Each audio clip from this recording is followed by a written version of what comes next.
ये कौन सा बड़ा गुनाह है? हमारे समाज के अंदर बहुत सारे ऐसे गुनाह हैं जो बड़े छोटे छोटे हैं हमारी नज़र में, और हम उसको रेगुलर अंजाम देते हैं ये सोचकर कि ये गुनाह कोई नुकसान नहीं करेगा, ये गुनाह ऑटोमेटिकली माफ़ हो जाएगा। ये जो हमारी सोच है ना, याद रखिएगा, यही सोच आपको दुनिया के अंदर भी बर्बाद करके रख देगी और यही सोच आपको आखिरत के अंदर भी बर्बाद करके रख देगी।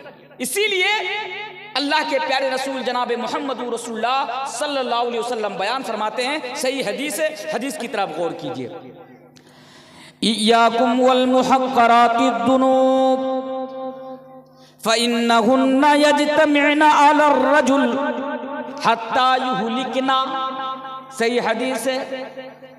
अल्लाह के प्यारे रसूल जनाब मोहम्मद रसूलुल्लाह सल्लल्लाहु अलैहि वसल्लम बयान फरमाते हैं कि मेरी उम्मत के लोगों, इय्याकुम व मुहक्करातिज़ ज़ुनूब, उन गुनाहों से बचो जिन गुनाहों को बहुत हल्का समझा जाता है, जिन गुनाहों को बहुत मामूली समझा जाता है, और जो गुनाह रेगुलर किया जाता है, कंटिन्यू किया जाता है, बार बार किया जाता है। यानी अल्लाह के नबी 1400 साल पहले हमें और आपको ये पैगाम दे रहे हैं कि मेरी उम्मत के नौजवानों, ऐ मेरी उम्मत के लोगों, इय्याकुम वल मुहक्करातिज़ ज़ुनूब, कि उन गुनाहों से बचो जो गुनाह तुम्हारी नजर में बहुत ही हल्का है, इसलिए कि यही गुनाह एक दिन हत्ता युहलिकना, तुम्हें बर्बाद कर देगा, तुम्हें हलाक कर देगा, तुम्हें तबाह कर देगा। हदीस से क्या पता चला? हदीस से ये पता चला कि चाहे गुनाह छोटा हो या चाहे गुनाह बड़ा हो, मेरे भाइयों, उस गुनाह से हमें और आपको बचना है। अब आइए उस की तरफ मैं आपको लेकर चलता हूं जो खुतबा मसूना के बाद आपके सामने पड़ी। अल्लाह तबारक व ताला सूरतुल गाशिया के अंदर बयान फरमाता है, हल अताका हदीसुल गाशिया वुजूहुन यौमइदिन खाशिया आमिलतुन नासिबा तस्ला नारन हामिया। कल कयामत के रोज इस आयत के अंदर कयामत की मंजर कशी हो रही है। अल्लाह फरमाता है कल कयामत के रोज कुछ लोगों का चेहरा डरा हुआ होगा, कुछ लोग डरे हुए होंगे, उनके चेहरे पर खौफ होगा, उनके चेहरे पर डर होगा, उनके चेहरे पर दहशत होगी। कल कयामत के रोज कुछ लोग डरे हुए सहमे हुए होंगे, और यही वो लोग होंगे जिनको अल्लाह तबारक व ताला जहन्नम की खोलती हुई आग में डाल देगा, जो जहन्नम के अंदर चला जाएगा। अब जरा बताइए वो कौन लोग होंगे? हमारे जहन के अंदर जो बात, कल कयामत के रोज वो जहन्नम के अंदर जाएंगे, उन्हें खोलती हुई आग के अंदर डाल दिया जाएगा। मेरे भाइयों, जब जहन्नम की बात आती है तो हमारे जहन के अंदर ये बात आ जाती है कि जहन्नम के अंदर कौन लोग जाएंगे? वही लोग जाएंगे जो दुनिया में गुनाह का इर्तिकाब क्या होगा, वही लोग जाएंगे जो दुनिया में नेक अमाल ना करता होगा, वही लोग जहन्नम के अंदर जाएंगे जो दुनिया के अंदर नमाजें ना पढ़ता होगा, रोजा ना रखता होगा, ज़कात ना देता होगा, वही लोग जहन्नम के अंदर जाएंगे। लेकिन मेरे भाइयों, इस आयत के अंदर जिन लोगों की बात कही जा रही है वो बेनमाजियों की बात नहीं कही जा रही है, ज़कात ना देने वालों की बात नहीं कही जा रही है, बल्कि अल्लाह तबारक व ताला तो यहाँ पर यूं बयान फरमाता है, आमिलतुन नासिबा, ये वो लोग होंगे जो दुनिया के अंदर बड़े बड़े नेक अमाल करके आए होंगे, दुनिया के अंदर बड़ी बड़ी नेकियां कर कर आए होंगे, नमाजें भी पढ़े होंगे, ज़कात भी दिए होंगे, हज भी किए होंगे, उम्रा भी किए होंगे, सदका व खैरात भी किए होंगे, उसके बावजूद भी नेक अमाल करने के बावजूद भी अल्लाह तबारक व ताला उन लोगों को जहन्नम की खोलती हुई आग में डाल देगा।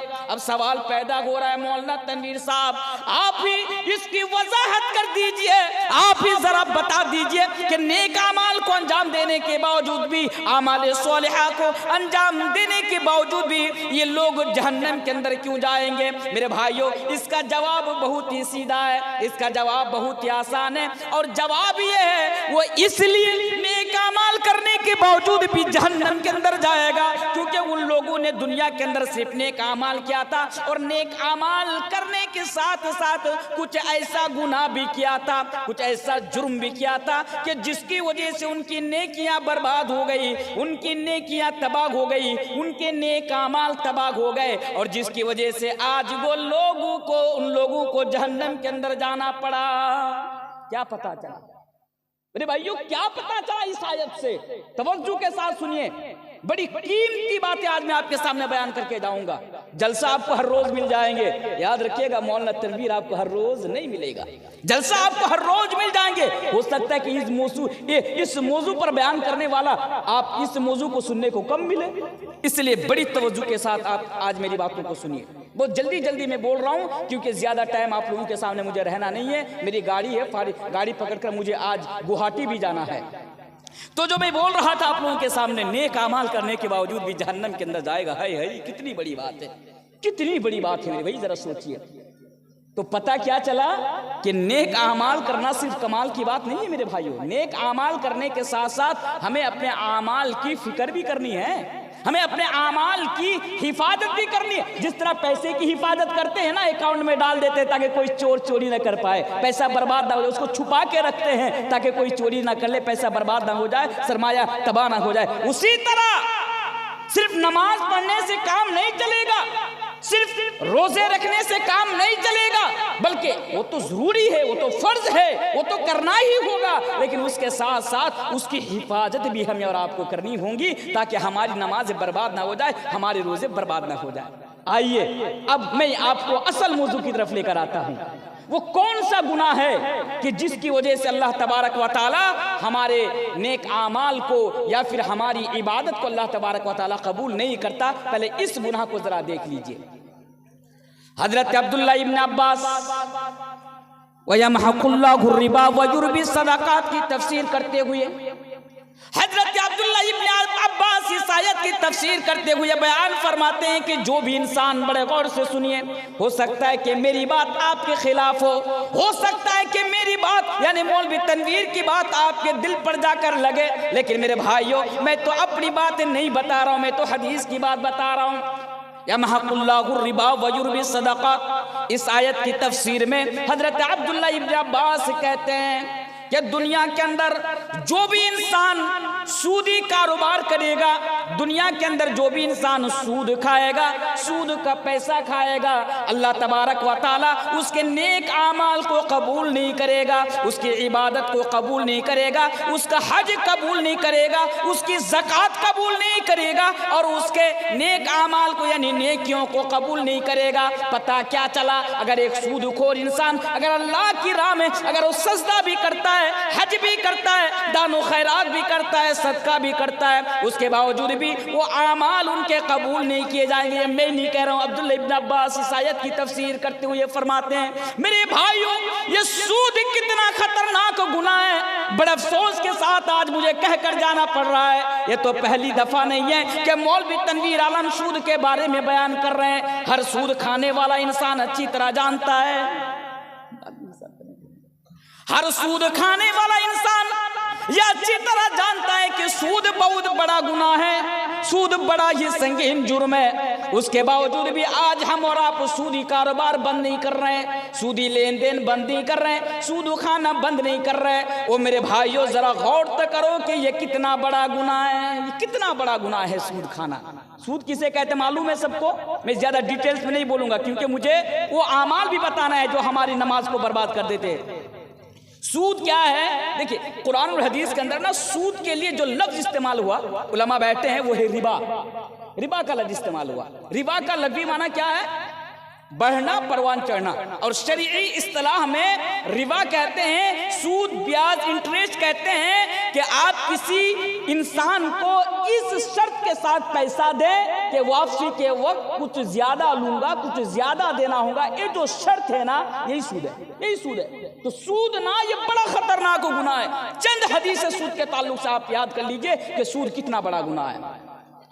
इससे पहले आयत भी जरा सुन लीजिए।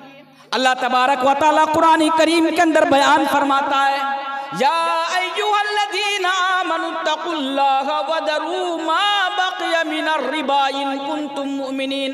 अल्लाह फरमाता है, ऐ मोमिनो, साहिब ईमान से कह रहे हैं, अगर सच में तुम मोमिन हो, तुम्हारे दिल में अल्लाह के लिए खौफ है, तुम्हारे दिल में तकवा है, तो अल्लाह के बंदो तुम सूद खाना बंद कर दो, तुम सूदी कारोबार बंद कर दो, तुम सूदी लेन देन बंद कर दो, यानी जो सूद है उसको छोड़ दो।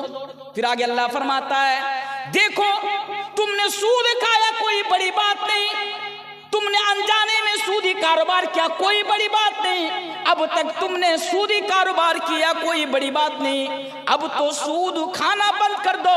ऐ मोमिनो, अगर तुम्हारे दिल में जरा सा भी डर है, अगर तुम्हारे दिल में जहन्नम की आग का अगर थोड़ा सा भी डर है, अगर अल्लाह का थोड़ा सा भी खौफ है, तो आज ही अभी इसी वक्त तुम सूद खाना बंद कर दो। फिर आगे अल्लाह बयान फरमाता है, सुनो तुम बहुत बड़े हीरो हो, ऐ सुनो तुम अपने समाज के अंदर बहुत बड़े तीस मार खाओ, एक कान से सुनते हो दूसरे कान से निकाल देते हो, तुम सूदी कारोबार बंद नहीं करते हो, तुम सूद लेन देन बंद यानी सूद का लेना देना तुम बंद नहीं करते हो। तो आगे अल्लाह वार्निंग देते हुए ये बयान फरमाता है, मौलवी तनवीर की क्या मजाल कि मैं कल ये चौक के लोगों को वार्निंग देकर जाऊं, मेरी क्या हिम्मत कि मैं आप लोगों को वार्निंग देकर जाऊं। मेरे भाइयों, बस मैं कुरान की बात आपके सामने रख रहा हूं, मैं तो रब्बुल आलमीन की बात में आपके सामने रख रहा हूं, और वही रब्बुल आलमीन आपको वार्निंग दे रहे हैं, सूद खाने वालों को वार्निंग दे रहे हैं, सूदी कारोबार करने वालों को वार्निंग दे रहे हैं। ऐ सुनो, फ़इल्लम तफ़अलू फ़अज़नु बिहर्बिम मिनल्लाहि व रसूली, मैंने तुमसे कहा तुम सूद खाना बंद कर दो, जो बाकी रह गया उसे छोड़ दो। अगर तूने ऐसा नहीं किया तो तू मेरे साथ और मेरे रसूल के साथ जंग करने के लिए तैयार हो जाओ, जंग करने के लिए तैयार हो जाओ। किसके साथ? अल्लाह और अल्लाह के रसूल के साथ।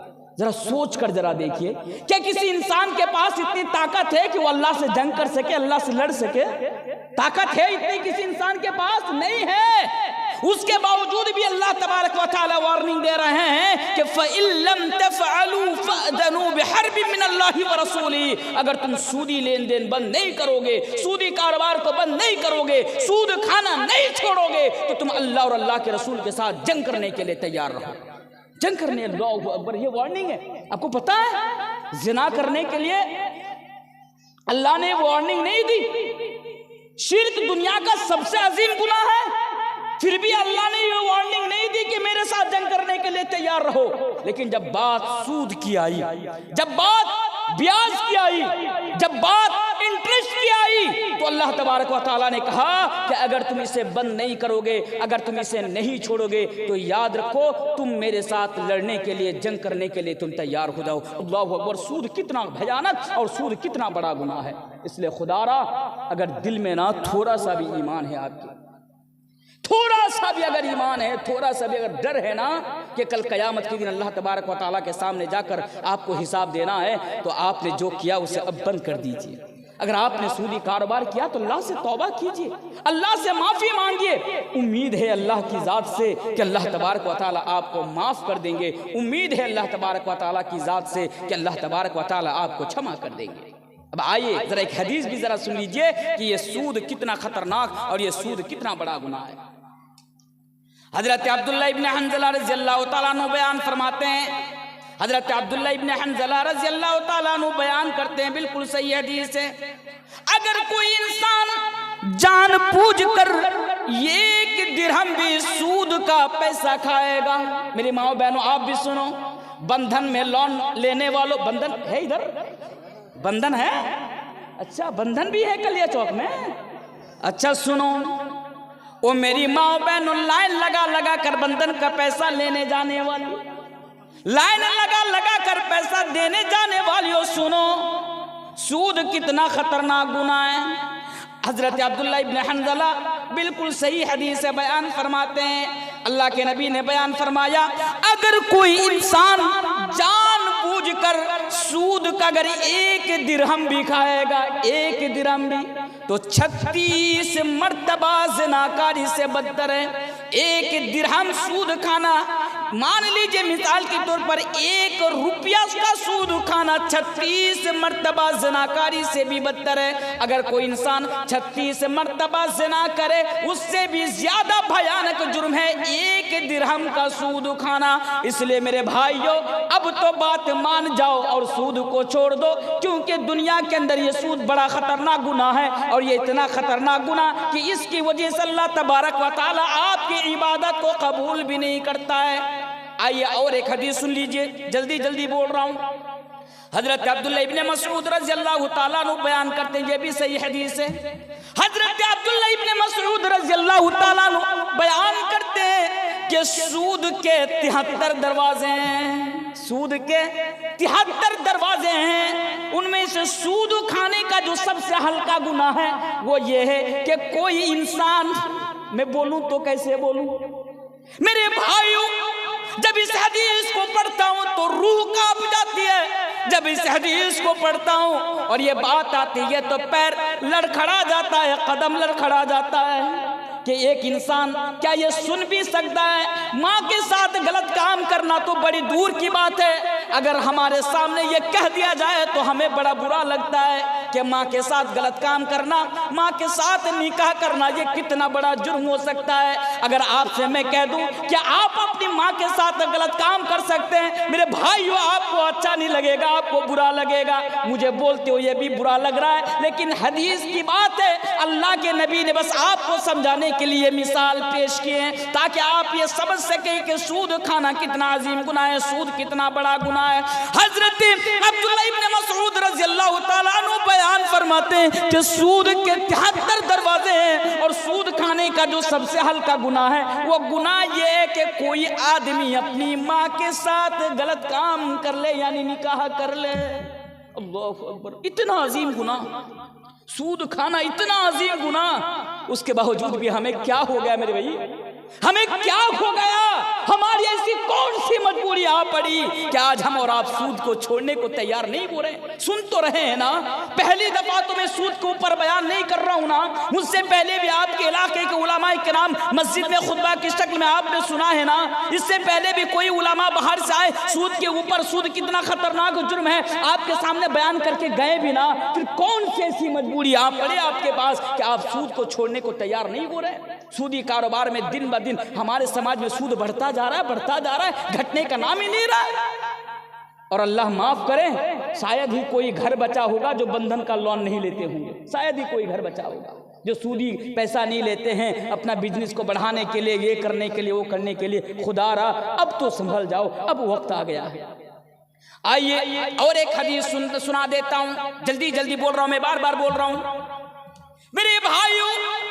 हजरत जाबिर रज़ियल्लाहु ताला अन्हु बयान फरमाते हैं कि सूद कितना खतरनाक गुनाह है, जरा देखो।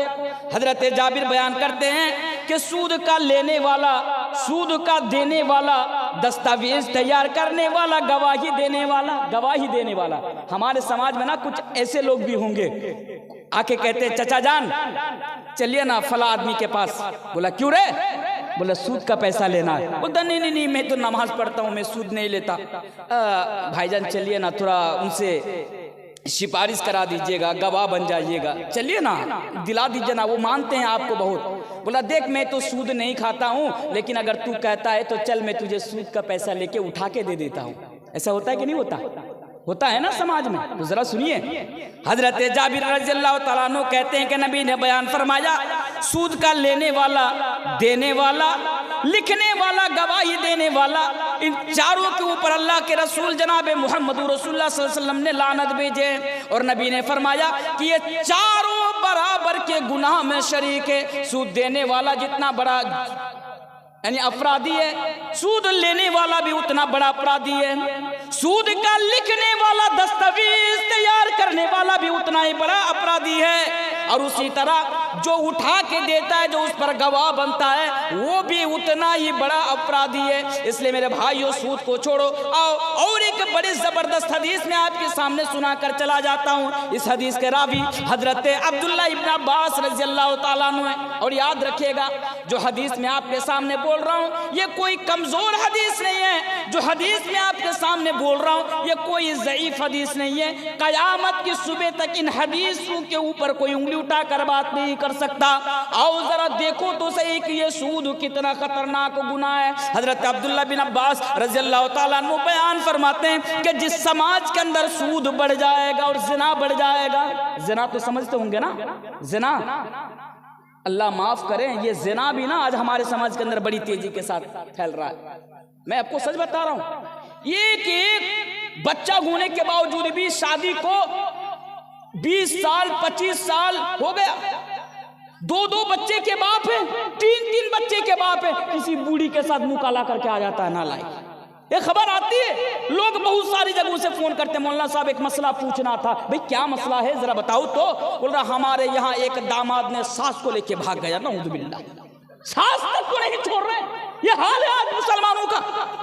मेरे भी ये जो ज़िनाकारी है ना, जो हमारे समाज के अंदर बड़ी तेजी के साथ फैल रहा है, मेरे भाइयों जिना से बचो। ये भी बहुत बड़ा जुर्म है, ये भी बड़ा खतरनाक जुर्म है। जिना बहुत खतरनाक जुर्म है, इसलिए जिना से बचो, अपनी इज्जत व आबरू की हिफाजत करो। मौजू नहीं है इसलिए मैं आपको जिना की तरफ लेकर नहीं जाऊंगा। आइए सूद के बारे में बता रहा हूं। तो क्या बयान फरमाया हदीस के अंदर, हजरत अब्दुल्लाह इब्न अब्बास रज़ियल्लाहु ताला अन्हु बयान फरमाते हैं, जिस गांव के अंदर, जिस समाज के अंदर और जिस मुआशरा के अंदर ज़िना और सूद बढ़ जाएगा, वहाँ के बाशिंदे यानी वहाँ के लोग अपने ऊपर अल्लाह तबारक व तआला के अज़ाब को हलाल कर लेता है। सोचा कभी आपने? हाँ मेरे भाइयों, गांव का नाम क्या है? मुस्लिम टोला, नाम भी रखा मुस्लिम टोला।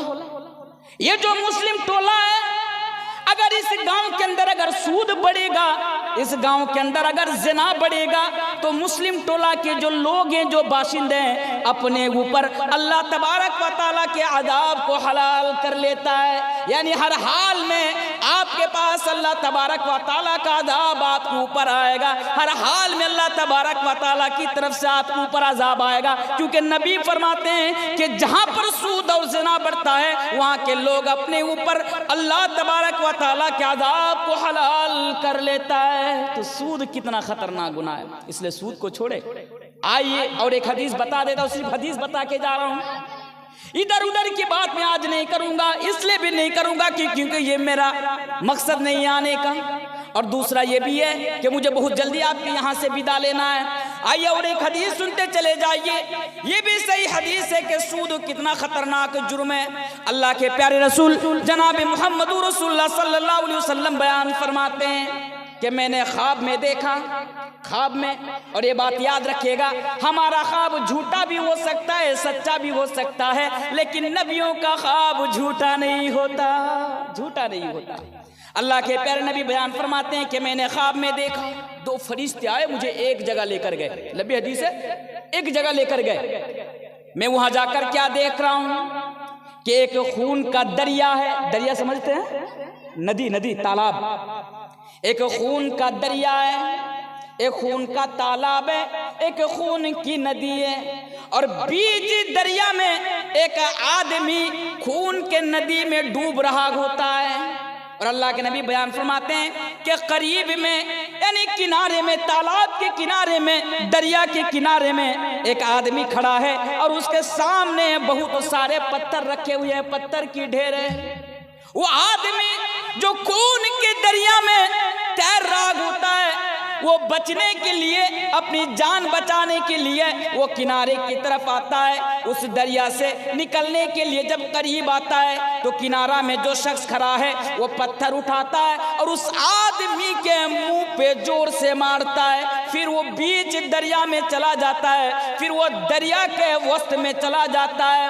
बार बार ऐसा होता है। खून की नदी में तैरने वाला आदमी, खून के दरिया में तैरने वाला आदमी जब किनारे पर आता है, तो किनारे के ऊपर जो शख्स खड़ा होता है वो पत्थर उठाता है और जोर से उसके मुंह पे दे मारता है। फिर वो बीच में चला जाता है। अल्लाह के नबी बयान फरमाते हैं कि मैंने उन दोनों फरिश्तों से सवाल किया, मैंने पूछा कि आखिर बात क्या है, माजरा क्या है, इसे सजा क्यों दी जा रही है, ये आदमी खून के दरिया में क्यों तैर रहा है और बार बार उसके मुंह पर क्यों पत्थर मारा जा रहा है, बार बार उसके मुंह पर पत्थर क्यों मारा जा रहा है। फरिश्तों ने जवाब दिया, अल्लाह के नबी बयान फरमाते हैं कि ये वही शख्स है जो दुनिया के अंदर सूद खाता था, ये वही शख्स है जो सूदी कारोबार करता था, ये वही शख्स है जो सूदी लेन देन करता था, जिसकी वजह से अल्लाह तबारक व तआला उसे ये सजा दे रहे हैं और मुसलसल उसे ये सजा मिलती रहेगी। तो पता क्या चला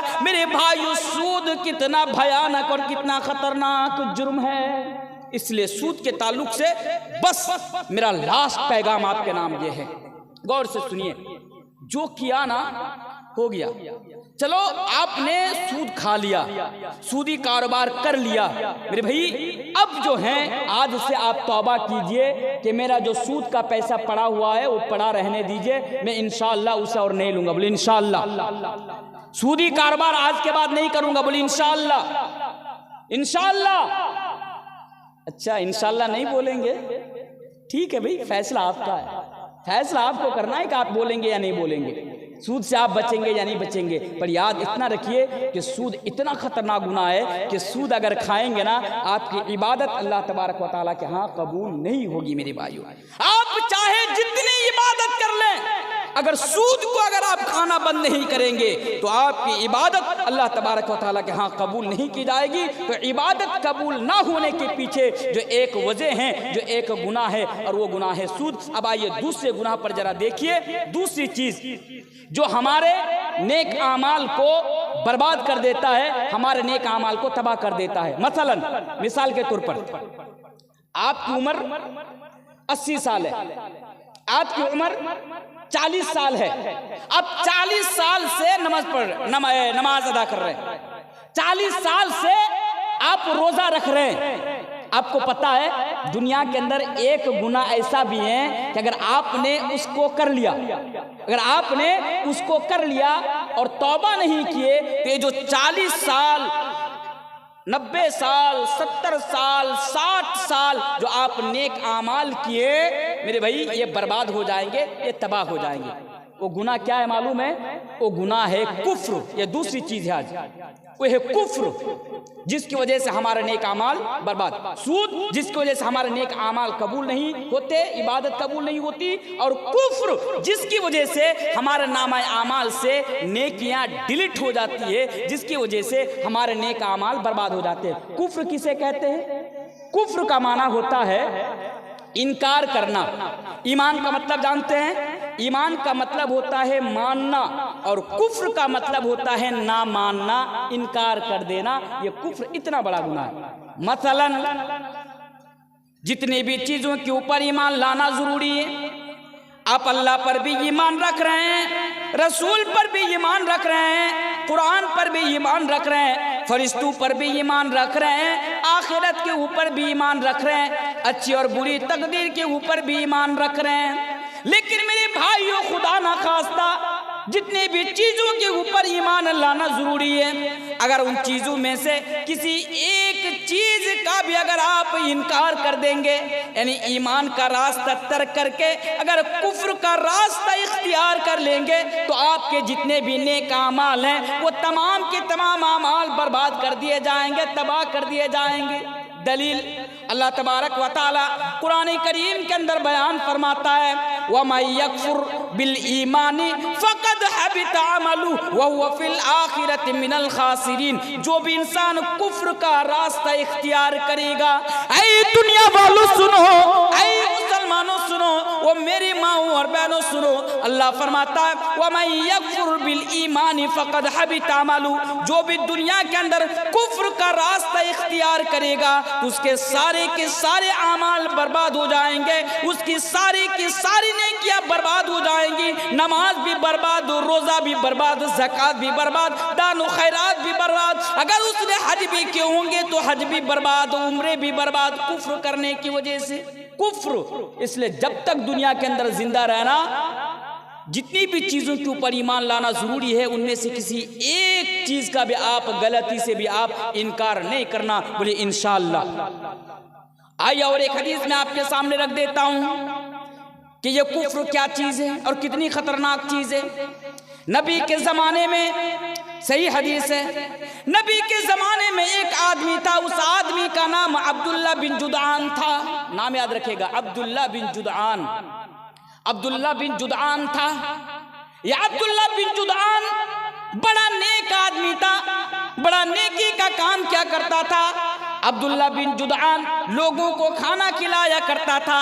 अब्दुल्ला बिन जुदआन के बारे में यहाँ तक मौजूद है कि अब्दुल्ला बिन जुदआन हाजियों के लिए खाना खाने का इंतजाम क्या करता था, हाजियों के लिए खाना खाने का इंतजाम करता था, खिदमत खल्क को ज्यादा से ज्यादा अंजाम दिया करता था।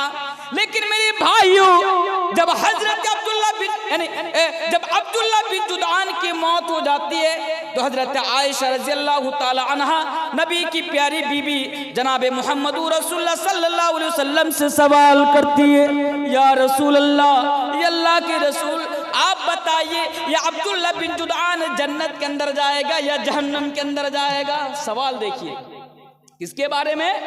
अब्दुल्ला बिन जुदान के बारे में। ये कौन है? अब्दुल्ला बिन जुदान, जो दुनिया में बड़ा नेकी करता था, बड़ा अच्छा अमाल करता था। अल्लाह के रसूल से जब सवाल किया, ऐ नबी बताइए ये अब्दुल्ला बिन जुदान ये शख्स जन्नत के अंदर जाएगा या जहन्नम के अंदर जाएगा? तो अल्लाह के प्यारे हबीब जनाब मुहम्मद रसूलुल्लाह सल्लल्लाहु अलैहि वसल्लम ने बयान फरमाया, ऐ मेरी बीबी आयशा, ये अब्दुल्ला बिन जुदान जहन्नम के अंदर जाएगा, जहन्नम के अंदर जाएगा। अल्लाहु अकबर। अब सवाल तो ये पैदा हो सकता ना कि ये एक आदमी दुनिया में इतना अच्छा अमाल करे और इतना अच्छा अमाल करने के बाद वो भी जहन्नम के अंदर जाए, वजह क्या है? वजह तो जानना चाहिए ना। अल्लाह के रसूल ने उसकी वजह भी बताया। जी हाँ, अल्लाह के नबी ने बयान फरमाया कि ये अब्दुल्ला बिन जुदान दुनिया के अंदर नेक अमाल तो करता था, अच्छा अमाल तो करता था, लेकिन उसने दुनिया के अंदर जो उसकी मौत हुई थी तो कुफ्र की हालत में उसकी मौत हुई थी। उसने ईमान नहीं लाया था, उसने अल्लाह और अल्लाह के रसूल का इनकार किया था, उसने कुफ्र के रास्ते इख्तियार किए हुए उसकी मौत हुई, उसने तौबा नहीं किया था, जिसकी वजह से उसके सारे आमाल बर्बाद, उसके सारे आमाल तबाह, उसकी सारी नेकियां उसके नामाए आमाल से डिलीट कर दी गई। इसलिए मेरे भाइयों, कुफ्र का कभी आप जो है रास्ता इख्तियार नहीं करना। आइए और एक आयत के जरिए से मैं आपको समझाता हूँ। अल्लाह तबारक व तआला इसी ताल्लुक से कुरान करीम के अंदर और एक जगह बयान फरमाता है, इन्नल्लज़ीना कफ़रू व मातू व हुम कुफ़्फ़ारुन फ़लन युक़बल मिन अहदिहिम मिलुल अर्दि ज़हबा। अल्लाह फरमाता है कि कल क़यामत के रोज़ एक आदमी अल्लाह तबारक व तआला से कहेगा, या अल्लाह, मेरे पास जितने भी सोना है, जितने भी जमीन व जायदाद है, जितनी भी प्रॉपर्टी है, जितने भी पैसे हैं, अल्लाह तू सारे के सारे प्रॉपर्टी ले ले।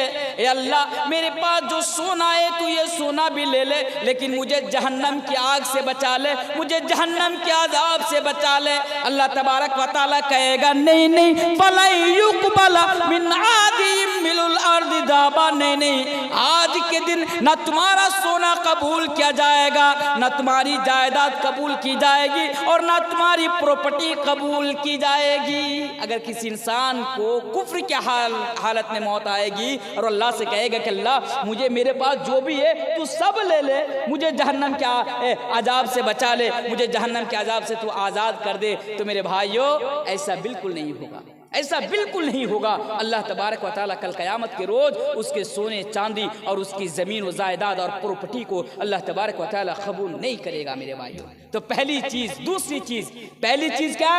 सूद। याद रखेगा इसको, 7 चीजें बताऊंगा। पहली चीज सूद, जिसकी वजह से इबादत कबूल नहीं होती। दूसरी चीज कुफ्र, कि जिसकी वजह से हमारे नेक आमाल बर्बाद हो जाते हैं, हमारे नेक आमाल तबाह हो जाते हैं। अब आइए तीसरी चीज पर जरा गौर कीजिए, वो कौन सा गुनाह है? तीसरी चीज वो कौन सी चीज है जो हमारे नेक आमाल के ऊपर पानी फेर देती है, हमारे नेक आमाल को तबाह कर देती है? वो तीसरी चीज है इर्तिदाद। इर्तिदाद समझते हैं? इर्तिदाद किसे कहते हैं? इर्तिदाद का मतलब होता है पलट जाना, फेर जाना। इर्तिदाद का यह मतलब होता है। आसान भाषा में अगर समझाऊं तो क्या होगा इर्तिदाद का मतलब? इर्तिदाद का मतलब होगा, ये ना पॉइंट बड़े गौर से सुनिए। इर्तिदाद का मतलब होता है कि दीन इस्लाम से पलट जाना, फेर जाना, दीन इस्लाम को छोड़ देना। मसलन आपका बाल पक गया, आपकी दाढ़ी पक गई, अब 70 साल के हो गए। मिसाल दे रहा हूं, 70 साल में आपने बहुत सारे नेकी किए, 70 साल में आपने बहुत सारे नेकी किए, लेकिन मरने से 1 सेकंड पहले, भैया वहां ऐसा क्यों कर रहे हैं?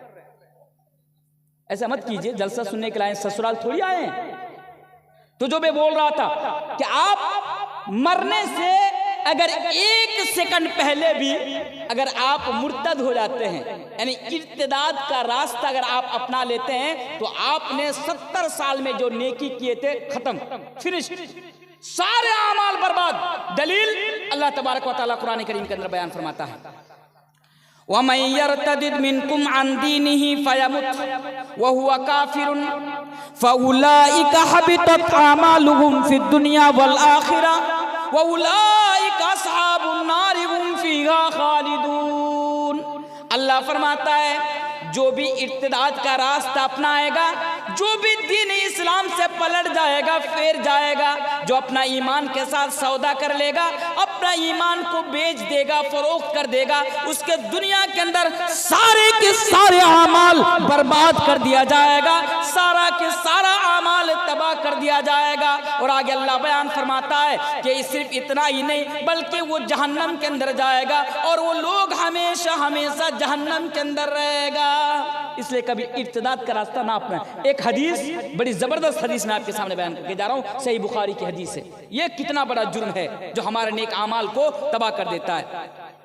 हदीस यूं है कि नबी के जमाने में, नबी के दौर में एक ईसाई था, ईसाइयत के मानने वाला था। वो मुसलमान हो जाता है, इस्लाम कबूल कर लेता है। मुसलमान होने के बाद, इस्लाम कबूल करने के बाद, उनके बारे में हदीस के अंदर मौजूद है, सही बुखारी की हदीस है कि वो सूरतुल बकरा को याद कर लेते, सूरह अल इमरान को भी पूरी तरह वो याद कर लेते, सूरह बकरा भी याद, सूरह अल इमरान भी याद कर लेते। और नबी के ऊपर जो वही उतरती थी, नबी के ऊपर जो कुरान की सूरतें या कुरान की आयतें जो नाजिल होती थी, तो उनको जो सहाबाए किराम लिखा करते थे वो उनमें से शुमार हो गए, यानी कातिबे वही बन गए, उनमें भी वो शुमार हो गए। यह आदमी इस्लाम कबूल करने के बाद, इतना कुछ करने के बाद, कुछ दिनों के बाद वो फिर से इस्लाम को छोड़ देता है, वो फिर से ईसाई हो जाता है, इस्लाम के साथ यानी ईमान को फरोख्त कर देता है, वो इर्तिदाद का रास्ता अपना लेता है। और फिर उसके कुछ दिनों के बाद उसकी मौत हो जाती है। पता है क्या होता है? जब उसकी मौत हो जाती है तो उसके बरादरी के लोग, उसके रिश्तेदार उसको कब्रिस्तान में ले जाते हैं, और कब्रिस्तान में ले जाने के बाद उसको मिट्टी के अंदर गड्ढा खोद कर मिट्टी के अंदर उस इंसान को दफन कर देता है। किसको? जिसने इर्तिदाद का रास्ता अपनाया, जिसने इस्लाम लाने के बाद इस्लाम को छोड़ दिया, उसको कब्र के अंदर दफना देता है। दफनाने के बाद घर में चला आता है। घर में आने के बाद कुछ देर के बाद जब कब्रिस्तान की तरफ जाता है, उसकी कब्र के पास जब जाता है तो क्या देखता है कि वो इंसान जिसको कुछ देर पहले कब्र के अंदर दफनाया गया, मिट्टी के अंदर दफनाया गया, उसकी लाश कब्र के ऊपर पड़ी हुई है, कब्र के ऊपर उसकी लाश पड़ी हुई है। लोगों ने कहा, यार ये क्या माजरा है, ये क्या बात है? कुछ देर पहले उसको कब्र के अंदर दफनाया, सही से उसके ऊपर मिट्टी उट्टी डाल के उसको ढांप दिया, अभी उसकी लाश कब्र के ऊपर पड़ी हुई है, क्या बात है? लोगों ने कहा, अच्छा ये मुसलमानों का काम होगा, ये मोहम्मद सल्लल्लाहु अलैहि वसल्लम और उसके असहाब यानी उसके साथियों का काम होगा, क्योंकि वो लोग इनके ऊपर नाराज हैं। ये जो इस्लाम कबूल किया था फिर इस्लाम को छोड़ दिया, तो नाराजगी इस तरह उन लोगों ने जाहिर की कि उसको कब्र से उसकी लाश को निकाल कर बाहर फेंक दिया। चलो कोई बात नहीं, उसको फिर से ढांप दो। लोगों ने क्या किया, उसकी लाश को फिर से कब्र खोदा, और कब्र खोदने के बाद सही तरीके से उसके ऊपर मिट्टी उट्टी डालकर उसको ढांप दिया, फिर से उसको ढांप दिया। कुछ देर के बाद जब फिर जा रहा है, क्या देख रहा है कि उसकी लाश कब्र के ऊपर पड़ी हुई है, लाश कब्र के ऊपर पड़ी हुई है। सही बुखारी के, कोई किस्सा कहानी की बात नहीं कर रहा हूं, ये सही बुखारी की हदीस है, लाश ऊपर पड़ी हुई है। लोगों ने कहा, यार मुसलमान लोग ये बार बार क्या कर रहे हैं, बेचारी की लाश को बार बार कब्र के अंदर उठाकर फेंक रहे हैं, क्या बात है, चलो फिर से ढांप दो। इस तरह करते करते 3 दफा ऐसा हुआ। फिर लोग जब देखा कि नहीं, इसकी लाश कब्र के ऊपर पड़ी हुई है, लोगों ने कहा कि ये मुसलमानों का काम तो नहीं हो सकता, ये मोहम्मद सल्लल्लाहु अलैहि वसल्लम और उसके साथियों का काम नहीं हो सकता, इसने इस्लाम कबूल किया था, और जो उसने इस्लाम को छोड़ दिया तो जिसकी वजह से ऊपर वाले की तरफ से, अल्लाह तबारक व तआला की तरफ से उसको सजा मिल रही है, इसके ऊपर अजाब हो रहा है। मेरे भाइयों, तो क्या पता चला इस्लाम कबूल करने के बाद इस्लाम को छोड़ देना ये इतना बड़ा जुर्म है, ये इतना संगीन जुर्म है, ये इस कदर जुर्म है कि उसकी लाश को कब्र की मिट्टी भी कबूल करना गवारा नहीं करती है। मेरे भाइयों, इसलिए मैं आपको ये पैगाम देकर जा रहा हूं कि आप जो बड़ी मेहनत से ठंडी के दिनों में उठ कर नमाजें पढ़ना, रोजा रखना, मेरे भाइयों भूख व प्यास की शिद्दत को बर्दाश्त करना, अल्लाह की राह में लाखों रुपया का चंदा देना, अल्लाह की राह में लाखों रुपया का खर्च करना, इतने सारे आमाल करने के बाद मेरे भाई आप अपने आमाल को बर्बाद व तबाह ना करें, आप अपने ईमान के साथ कभी कॉम्प्रोमाइज ना करें। इस पॉइंट के ऊपर और ज्यादा लंबी गुफ्तगू नहीं करूंगा। तीसरी चौथी चीज के ऊपर मैं आपको लेकर आ जाऊंगा, लेकिन साथ में एक बात मैं आपके सामने बता के जा रहा हूं। ये जो हमारा मुल्क हिंदुस्तान है, मैं इस मुल्क की बात कर रहा हूं, मैं ज्यादा वजाहत के साथ में नहीं बता सकता। मेरे सामने बहुत सारे मोबाइल लगे हुए हैं और शायद कि आप लोगों को पता है कि आज एबीपी न्यूज, आज तक, टाइम्स नाउ, नव भारत, ये जो हमारे देश के बड़े बड़े मीडिया वाले हैं, आप जाकर देख सकते हैं कि वो लोग मेरे ताल्लुक से किस कदर अफवाह फैला रहे हैं और मुझे भड़काऊ मौलवी साबित करने को तुले हुए हैं, मुझे बदनाम करने को तुले हुए हैं। इसलिए मैं ज्यादा डिटेल्स में बात नहीं करूंगा, बस इतना मैं आपके लिए, आपकी भलाई के लिए मैं बस इतना कहकर जा रहा हूं। मेरे भाइयों, हमारे मुल्क हिंदुस्तान के अंदर कुछ लोगों का ये मिशन पहले से है, कुछ लोगों का ये मिशन, मैं उन लोगों की मूत्र पीने वाले, गोबर से नहाने वाले, उन लोग, मैं किसी का नाम नहीं लिया, मैं उन लोगों की बात कर रहा हूं कि उन लोगों का बरसों से ये प्लान रहा है, उन लोगों का बरसों से ये मिशन रहा है कि मुसलमान को किस तरह उनका घर वापसी किया जाए, किस तरह मुसलमानों को ईमान से दूर किया जाए, इस्लाम से दूर किया जाए। और मेरे भाइयों, आज ऐसा हो रहा है। आज वो लोग अफसोस, सद अफसोस, मौलवी तनवीर को बताने में भी मलाल हो रहा है, मुझे बताने में भी अफसोस हो रहा है कि आज मुसलमानों को यह समझाना पड़ रहा है कि मुसलमानों तुम अपना ईमान का सौदा ना करो, आज हमें यह समझाना पड़ रहा है। आज आपको पता है हमारे मुल्क के अंदर अगर आप डेटा उठाकर देखेंगे तो कई हजार नहीं लाखों की तादाद में आपको ऐसे मुसलमान मिल जाएंगे जिन्होंने इस्लाम का सौदा करके, ईमान का सौदा करके दूसरे मजहब के अंदर, हिंदू धर्म के अंदर चले गए। आज हमारे मुल्क के अंदर ये इर्तिदाद का फितना बड़ी तेजी के साथ फैल रहा है। हमारे घरों से हमारी बेटियां, ये हमारी माएँ, ये हमारी बेटियां जो कॉलेज में आला तालीम हासिल करने के लिए पढ़ती है, जो यूनिवर्सिटी में आला तालीम हासिल करने के लिए पढ़ती है, दिल्ली, बेंगलोर, मुंबई जैसे शहरों में नर्सिंग की ट्रेनिंग लेने के लिए जाती है और वहां पे जाकर किसी लड़कों के साथ इश्क लड़ाकर, किसी लड़कियों की मोहब्बत में जाल में पड़कर अपने ईमान के साथ सौदाबाजी कर लेती है। मेरे भाइयों, जब ऐसा वीडियो, जब ऐसी वीडियोस हमारे आंखों के सामने आती है कि किसी मुसलमान बच्ची को, किसी मुसलमान घराने की बेटी को, किसी मुसलमान घराने की यानी बहन को जब सर पर तिलक लगाकर किसी हिंदू का हाथ पकड़कर फेरा लेते हुए देखता हूं, यकीन मानिए ऐसा लगता है कि छुरी कलीजे पर कोई वार कर रहा है, ऐसा लग रहा है कि कलीजे पर छुरियां चल रही है, ऐसा लग रहा है खून का आंसू रोने का दिल करता है। मेरे भाइयों, का ऐसा भी दिन देखना पड़ेगा कि हमारी बहन और बेटी किसी गैर मजहब, किसी हिंदू लड़के के साथ, किसी दूसरे मजहब के लड़कों के साथ हाथ पकड़कर घर से भाग जाएगी और माँ बाप को नाराज कराकर उससे शादी करके वहां पर उस धर्म के अंदर चली जाएगी। मेरे भाइयों, जब ये वीडियोस देखता हूं, जब ये न्यूज पढ़ता हूं, जब ये खबर मिलती है, बड़ा अफसोस होता है। इसलिए मैं तमाम माओ बहनों को, आपको भी ये पैगाम देकर जा रहा हूं, हालात कुछ भी हो, सिचुएशन कुछ भी हो, मेरे भाइयों, दुनिया के अंदर जब तक जिंदा रहना, ईमान के ऊपर साबित कदम रहना, याद रखो मेरी माओ बहनों, आपका नाम भी ये पैगाम, आपके नाम भी ये पैगाम, चाहे आप जवान हो चाहे आप बुजुर्ग हो, मैं आपको ये पैगाम देकर जा रहा हूँ कि अगर हमारे इस मुल्क हिंदुस्तान के अंदर ऐसी हालात पैदा कर दी जाए, अगर हमारे मुल्क हिंदुस्तान के अंदर अगर ऐसी परिस्थिति पैदा कर दी जाए और आपकी गर्दन पर तलवार रख दी जाए और अगर आपसे ये कहा जाए कि अगर तुम इस्लाम को नहीं छोड़ोगे, अगर तुम ईमान को फरोख्त नहीं करोगे, अगर हमारे मजहब के अंदर नहीं आओगे तो तुम्हारी गर्दन काट दूंगा। मुसलमानों, अगर खुदा ना खास्ता ऐसी हालात पैदा हो जाए तो आप अपनी गर्दन को कटा देना, आप अपना सर को कटा देना, लेकिन अपना ईमान को कभी फरोख्त मत करना, कभी मुर्तद ना होना, कभी इर्तिदाद का रास्ता ना अपनाना। बोली इंशाअल्लाह। इंशाअल्लाह जब तक दुनिया के अंदर जिंदा रहना है, ईमान के ऊपर जिंदा रहना है। हमारे बिहार अररिया नाम सुने कभी? हमारे बिहार अररिया के अंदर, मैं कोई भड़काऊ भाषण नहीं दे रहा हूं, मैं आदी भी नहीं हूं भड़काऊ भाषण देने के। अगर मेरे कोई ईमान की बात करे तो मुझे तो जवाब देना पड़ेगा। अगर कोई हमारे ताल्लुक से बात करे तो जवाब तो देना पड़ेगा।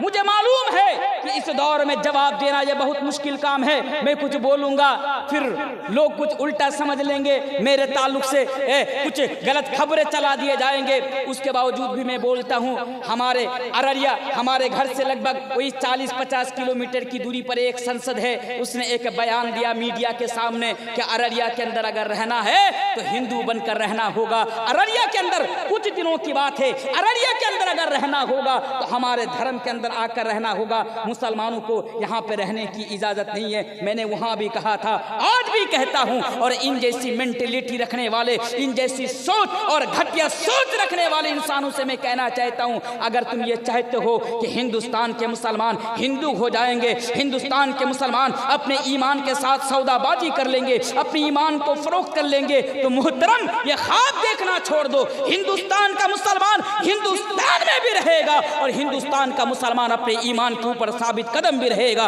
बोले इंशाअल्लाह।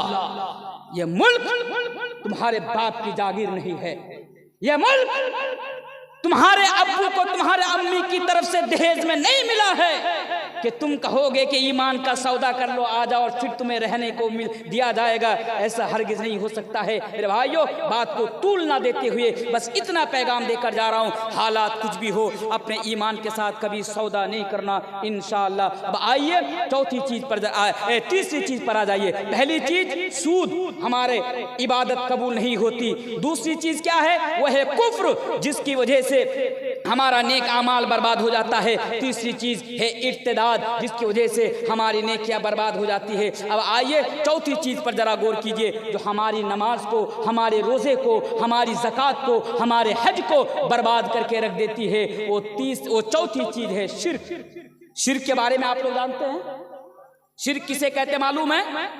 मालूम है नहीं कि नहीं मालूम है?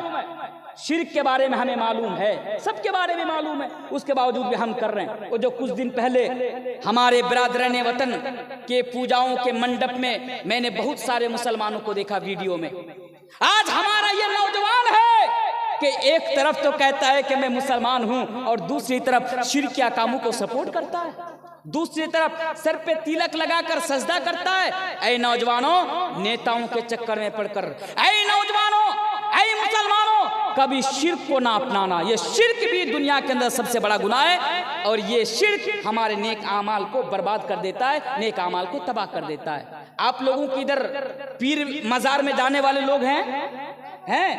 इधर भी लोग मजार में जाते हैं। हाय हाय हाय, क्या बताऊं इन लोगों को मेरे भाई। अरे अल्लाह के अलावा शिर्क तो यही है ना कि अल्लाह के अलावा किसी और को हाजत रवा, मुश्किल कुशा समझा जाए। शिर्क तो यही है ना कि अल्लाह को छोड़कर बेटा बेटी मांगने के लिए दरबारों में जाया जाए। शिर्क तो यही है ना। और इसी ताल्लुक से तो मैं कह रहा हूं कि अगर आप इस काम को अंजाम देंगे तो याद रखिए आपके नेक आमाल बर्बाद हो जाएंगे, आपके नेक आमाल तबाह हो जाएंगे। इसलिए आप शिर्क से बचो। मेरे भाइयों, आइए एक आयत में आपके सामने पढ़ देता हूं शिर्क के ताल्लुक से। अल्लाह तबारक व तआला कुरान करीम के अंदर गालिबन सूरतुल अनआम के अंदर 18 नबियों का जिक्र किया। शिर्किया कामों को सपोर्ट करने वालों, शिर्किया कामों को अंजाम देने वालों, जरा इस आयत को सुनो। अल्लाह तबारक व तआला कुरान करीम के अंदर सूरतुल अनआम के अंदर कम बेस गालिबन 18 नबियों का जिक्र किया। और 18 नबियों का जिक्र करने के बाद अल्लाह तबारक व तआला ने ये बयान फरमाया, ऐ मुसलमानों, तुम ये कहते हो कि मजार में गया तो क्या हुआ, बेटा बेटी मांगने के लिए गया तो क्या हुआ, हमारा जो पीर साहब है उनकी पहुंच बहुत दूर तक है, वो हमारे लिए अल्लाह से यानी सिफारिश कर देंगे तो हम जन्नत से आज़ाद, यानी हमें जन्नत मिल जाएगी, हम जहन्नम से आज़ाद हो जाएंगे। ओ लोगों जरा सुनो, पीर तो पीर बड़ी दूर की बात, ये भी याद रखो, अल्लाह जाने तुमने आज कैसा कैसा पीर बना लिया, गधा पीर, घोड़ा पीर, बिल्ली पीर, चूहा पीर, कुत्ता पीर। मैं तो उधर बोलूंगा ही नहीं, लेकिन सुनो, मैं तो बात नबियों की कर रहा हूँ, मैं नहीं। अल्लाह तबारक व तआला सूरतुल अनआम के अंदर खुद बयान फरमाते हैं, वलौ अशरकू लहबिता अन्हुम मा कानू यामलून। अल्लाह बयान फरमाता है नबियों के बारे में कि दुनिया के अंदर शिर्क करने वाले मुसलमानों याद रखो, अरे तुम तो बड़ी दूर की बात है, ये जो नबी हैं, अगर ये नबी लोग भी शिर्क किए होते तो मैं इनके आमाल को भी बर्बाद कर देता, तबाह कर देता। आम इंसान तो आम इंसान है, यहाँ पर तो नबियों की बात हो रही है कि अगर नबी लोग भी शिर्क करते तो अल्लाह फरमाता है लहबिता अन्हुम मा कानू यामलून, तो हम उनके आमाल को भी बर्बाद कर देते, तबाह कर देते। मेरे भाइयों, अब आओ जरा हमारे आखिरी नबी जनाब मोहम्मद रसूलुल्लाह सल्लल्लाहु अलैहि वसल्लम को देखो। वो नबी अल्लाह तबारक व तआला ने जिसको ये जिम्मेदारी देकर दुनिया के अंदर भेजा, वो नबी जिसको अल्लाह रब्बुल आलमीन ने दुनिया के अंदर ये मिशन देकर भेजा कि नबी आप दुनिया के अंदर जाओ और ला इलाहा इल्लल्लाह का परचम लहराओ। ऐ नबी आप दुनिया के अंदर जाओ और शिर्क को सफाई हस्ती से मिटा दो। ऐ नबी आप दुनिया के अंदर जाओ और लोगों को एक अल्लाह की तरफ बुलाओ। उस नबी के ताल्लुक से अल्लाह तबारक व तआला कुरान करीम के अंदर बयान फरमाते हैं कि ऐ लोगों सुनो, अल्लाह फरमाता है वलक़द ऊहिया इलैका व इलल लज़ीना मिन क़ब्लिका लइन अशरकता लयहबतन्ना अमलुका व लतकूनन्ना मिनल ख़ासिरीन। अल्लाह फरमाता है ऐ नबी आपकी तरफ भी ये बात वही की जा रही है, वलक़द ऊहिया इलैका व इलल लज़ीना मिन क़ब्लिक, और आपसे पहले जो नबी दुनिया के अंदर आए, आपसे पहले जो रसूल दुनिया के अंदर आए, उनकी तरफ भी ये बात वही की गई थी और आपको भी ये बात बताई जा रही है लइन अशरकता लयहबतन्ना अमलुका, अगर आप भी शिर्क करेंगे तो लयहबतन्ना अमलुका, तो आपके अमाल भी बर्बाद हो जाएंगे, आपके नेक अमाल भी तबाह हो जाएंगे। वलतकूनन्ना मिनल खासिरीन, और ऐ नबी आप भी नुकसान उठाने वालों में से हो जाएंगे और आप भी खसारा उठाने वालों में से हो जाएंगे। अल्लाहु अकबर। नबी सल्लल्लाहु कह रहे हैं नबी से अगर आप भी शिर्क करेंगे तो आपके नेक अमाल बर्बाद कर दिए जा रहा। हमारा हाल क्या है, हमारे गांव में एक नौजवान है, अहले हदीस है, नौजवान है और मस्जिद में जाकर 5 वक्त की नमाज अदा करता है। अल्लाह उसको ज़्यादा नमाज पढ़ने की तौफीक दे और अल्लाह उनके नेक अमाल को कबूल फरमाए, पड़े अल्लाहुम्मा आमीन। एक दिन मैं ऐसे भी बहुत कम घर जाता हूँ और घर जाता भी हूँ तो मान लीजिए सुबह को गया 9 बजे 8 बजे, फिर शाम होते होते घर से निकलना पड़ता है। तो मैं मस्जिद में गया उस दिन, मस्जिद में नमाज पढ़ने के बाद मैं बाहर कुछ देर के लिए बैठ गया, तो वो भी आके बैठा। अचानक उसके यहाँ पे जो तावीज़ लटका हुआ है तो नीचे से वो तावीज़ लटक गया, तो मेरी नज़र पड़ गई। मुझे पता नहीं था कि ये तावीज़ पहने हुए, मैंने कभी देखा ही नहीं, लेकिन जब मुझसे बात कर रहा था तो ये जो तावीज़ था यहाँ पे वो लटक कर नीचे आ गया, मेरी नज़र पड़ गई। फिर मैंने उनको समझाया, मेरा भाई ये जो तावीज़ है ना, ये तावीज़ बहुत बड़ा गुनाह है, ये भी शिर्क के दर्जे में। अल्लाह के नबी ने बयान फरमाया मन तअल्लक़ तमीमतन फ़क़द अशरक, जिसने तावीज़ लटकाया उसने शिर्क किया। मैंने उनको समझाया शिर्क के बारे में, बहुत कुछ समझाया। बहुत कुछ समझाने के बाद ज़रा इस बात को देखिए कि मुझे कितना अफसोस हुआ कि आज हमारे नौजवानों को कुरान और हदीस की बातें बताने के बावजूद भी आज वो समझने को तैयार नहीं होते। वो कहते हैं मैंने मोबाइल में सुना। अरे भाई मोबाइल में क्या सुने हो, क्या मोबाइल में हर चीज़ सही होती है? मोबाइल में ना आपको हजारों मौलवियों की तकरीर, मैं ये नहीं कहता हूँ कि सिर्फ मोबाइल में आप मौलवी तनवीर की तकरीर सुने, मैं ये नहीं कहता मेरे भाई, आप मेरी बातों का गलत माना ना निकाले, आप किल को ताल ना बनाएं। मैं जानता हूँ कि बहुत सारे लोग जलसे में इस नियत से आते हैं कि अगर छोटी सी भी अगर उनको बात अगर वो उनको मिल जाए ना तो उसको ताल बना के, अरे मौलाना साहब ने तो ऐसा बताया ऐसे बताया। ऐसा नहीं है, गौर से सुनिए। मोबाइल में जहाँ अच्छी चीज़ें हैं वहाँ गलत चीज़ें भी हैं।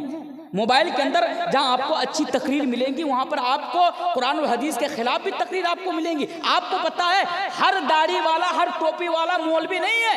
मोबाइल के अंदर जो हर दाढ़ी वाले, टोपी वाले को आप मौलवी समझ बैठे हैं, इनमें से कुछ लोग शैतान का अब्बा भी हो सकते हैं। इस बात को आप ध्यान में रखें। इसलिए मोबाइल में हर उलमा की तकरीर ना सुने।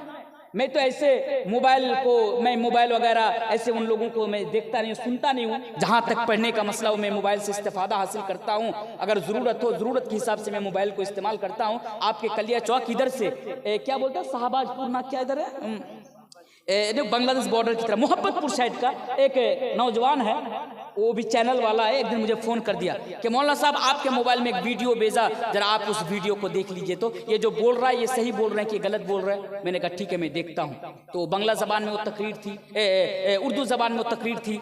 तो उसने कहा कि आप ज़रा मुझे बताइए कि ये जो बोल रहे हैं ये सही है कि नहीं है, मैं समझ नहीं पा रहा हूँ। मैंने कहा ठीक है मैं देखता हूँ। तो मैं उस मोबाइल के उस वीडियो को मैं ओपन किया, तो क्या बोल रहा है मालूम है, अभी भी वो है मेरे पास मोबाइल में, अभी भी है। तो मौलवी साहब मोबाइल के अंदर बयान कर रहे हैं, क्या बयान कर रहे हैं कि अब्दुल कादिर जिलानी, ये जो गौस पाक है, इनका एक धोबी था। धोबी समझते हैं, वो कपड़ा साफ करने वाला धोबी। इनका एक धोबी था। जब इसकी मौत हो जाती है, कब्र के अंदर जब उसको दफना कर लोग चले आते हैं, तो उसके पास दो फरिश्ते आते हैं। फरिश्ते आने के बाद उससे सवाल करते हैं, मन दीनु का, तुम्हारा दीन क्या है? तो कहता है मैं अब्दुल कादिर जिलानी का धोबी हूँ। फरिश्ते कहते हैं भाई तेरा दीन क्या है, तू किस दीन पर अमल करके आया है कब्र के अंदर? तो कहता है मुझे क्या पता, मैं अब्दुल कादिर जिलानी का धोबी हूँ। बोला तेरा रसूल कौन था? बोला मुझे क्या पता, मैं अब्दुल कादिर जिलानी का धोबी हूँ। बोला अरे इस तरह सवाल कर रहे, वो सिर्फ प्यार बार बोला मैं अब्दुल कादिर जिलानी का धोबी हूँ। फरिश्ते जो है परेशान हो गए, अल्लाह के पास गए, नऊज़ बिल्लाह। इस वाकया को जरा सुनिए, ये भी मोबाइल के अंदर है। अल्लाह के पास गए, अल्लाह से जाके कह रहा है अल्लाह एक ना तेरा अजीब सा बंदा कब्र के अंदर आ गया। अल्लाह पूछ रहे क्या हुआ? कहा कि जो भी सवाल करता हूं कि तेरा दीन क्या है, तो बोल रहा क्या अब्दुल कादिर साहब का मैं धोबी हूं। बोला रसूल कौन था? तो बोला किसको मान कर आए हो? तो बोल रहा है कि मैं अब्दुल कादिर जिलानी का धोबी हूं। जो भी सवाल करता हूं सिर्फ अब्दुल कादिर का धोबी कहता है, तो उनको क्या करूं, जहन्नम में डालूं या जन्नत में डालूं? तो अल्लाह कहता है अरे उसे छोड़ दे, जन्नत में दाखिल कर दे। वो मेरा दोस्त अब्दुल कादिर जिलानी का गौस पाक का नऊज़ बिल्लाह धोबी है। ये वाकया बयान किया जाता है मोबाइल के अंदर। सिर्फ इतना ही नहीं, आगे और हंसेंगे। और मैं हवाई बात नहीं कर रहा हूँ, है मोबाइल के अंदर, देखना चाहे तो आप जाके देख सकते हैं। बयान कर रहे हैं अब्दुल कादिर जिलानी साहब की, यानी गौस पाक की। वो ये बयान करते हुए उनकी अहमियत को लोगों के सामने बताते हुए उसी वीडियो के अंदर बयान करते हैं कि एक बार अब्दुल कादिर जिलानी साहब ने अपनी माँ से कहा कि अम्मी जान आपको पता है आपके ऊपर मेरा एक एहसान है। माँ कहती है तेरा क्या एहसान है मेरे ऊपर? बोला एक है, आपको पता नहीं। माँ कहती है बेटा तू ही बता क्या एहसान है तेरा मेरे ऊपर? तो वो कहते हैं कि जब मैं आपके पेट में था तो घर में एक भिखारी आया था और घर में कोई मर्द नहीं था। जब आप उसको भीख देने के लिए गए तो वो उसने आपका हाथ पकड़ लिया था। आपको ये वाकया याद है? तो अब्दुल कादिर जिलानी रहमुल्लाह की माँ कहती है कि हाँ ये तो याद है। बोला क्या हुआ था? उसकी नियत बिगड़ नहीं गई थी, वो आपके साथ छेड़छाड़ तो नहीं कर रहा था? बोला हाँ यहाँ तक तो ठीक है। बोला फिर पीछे के दरवाजे से एक शेर आया और उस भिखारी को चीर फाड़ के रख दिया, ये भी याद है? बोला हाँ ऐसा तो हुआ। बोला वो शेर में था, वो शेर में था। ये मोबाइल के अंदर है मेरे भाई। इसलिए आप मोबाइल में हर चीज़ ना सुने, ये फितने का दौर है। अगर हाँ सुनना चाहते हैं, आपके इलाके में अल्हम्दुलिल्लाह अच्छे उलमा हैं, उनसे कहिए कि जो मौलाना है इनकी तकरीर जो सुन रहा हो, इनका मनहज क्या है, इनका अकीदा क्या है, कुरान और हदीस के मुताबिक बयान कर रहा है कि नहीं बयान कर रहा है, ज़रा इन लोगों से रहनुमाई हासिल कर लेंगे, तस्दीक ले लेंगे, उनके बाद सुनेंगे। तो बात कहाँ से निकली? तावीज़ से बात निकली। अल्लाह टाइम भी बड़ी तेजी के साथ भाग रहा है। तो तावीज़ से बात निकली कि वो नौजवान को मैंने समझाया और कहा कि ये शिर्क है। पता है वो क्या जवाब देता है? बोल रहा मौलवी साहब मेरे साथ मजबूरी है, मैं इसको नहीं निकाल सकता। बोला नहीं निकाल सकता, मजबूरी है? क्या मजबूरी है? बोल रहा मैं बता नहीं सकता। मैंने कहा अल्लाह के बंदे मुझे बता भी दे, क्या मजबूरी है कि जिसकी वजह से तू ताबीज़ लटकाया हुआ है? तो जवाब देता है कि मैं बड़ा हो गया हूँ, उसके बावजूद भी बिस्तर पर पेशाब कर देता हूँ, इसलिए इमाम साहब ने ताबीज़ दे रखा है। बोलिए अल्लाह पर भरोसा नहीं है उनका। मौलवी और तावीज़ पर उनका भरोसा है कि अगर तावीज़ रहेगा तो वो बिस्तर पर पेशाब नहीं करेगा। मेरे भाई ये शिरकिया अकीदा है, ये शिर्क है, और इसी से तो हमें और आपको बचना है। तो शिर्क को और डिटेल्स में ना बोलकर, तो ये भी मेरा पैगाम है, कभी शिर्क नहीं करना। बोलिए इंशाअल्लाह इंशाअल्लाह। अब आइए पांचवी चीज, मैं और ज्यादा देर नहीं, बस 15 मिनट गौर से सुन लीजिए। ये जो बोल रहा हूँ ना, बहुत अहम पैगाम मैं आपको देकर जा रहा हूँ, क्योंकि मेरा मौजू है नेक आमाल को बर्बाद कर देने वाले गुनाह। एक गुनाह ऐसा है जो हमारे नेक आमाल को बर्बाद कर देता है। वो क्या पता है? वो है रियाकारी। रियाकारी, रियाकारी समझते हैं? रियाकारी समझते हैं? रियाकारी नहीं समझते। आइए पहले हदीस सुनते जाइए।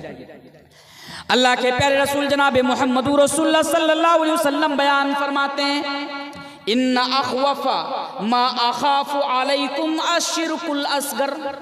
अल्लाह के नबी बयान फरमाते हैं कि तुम लोगों को लेकर मैं सबसे ज्यादा जिस चीज से डरता हूँ वो शिर्क असगर है। शिर्क असगर यानी छोटा शिर्क है। सहाबा किराम ने जवाब दिया, अल्लाह के रसूल ये छोटा शिर्क क्या है?